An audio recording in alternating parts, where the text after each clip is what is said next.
हं, हं.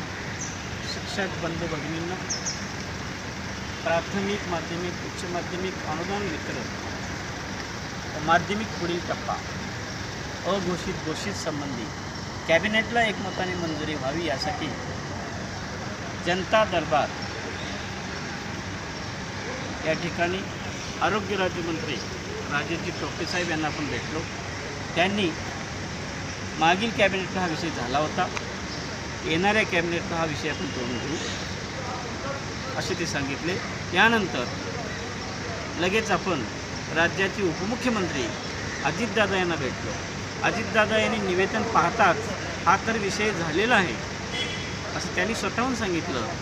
पण आपण त्यांना सांगितलं पण दादा याला मंजुरी मिळाली नाही.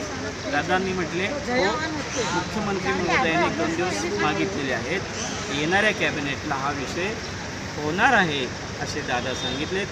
परंतु बंधू भगिनींनो, आपल्याला एकमतानं तुमचे सर्वांचे प्रयत्न सुरू आहेत, ते सुरूच राहायचे आहेत आणि एकमताने आपण हा विषय कॅबिनेटला मंजूर करून घेऊन अनुदान वितरण जी आर निघणे, त्याच्यानंतर ऑफलाईन पगार मिळवून घेणे आणि अघोषित घोषित सर्व कामकाज पूर्ण करून घ्यायचं आहे. धन्यवाद.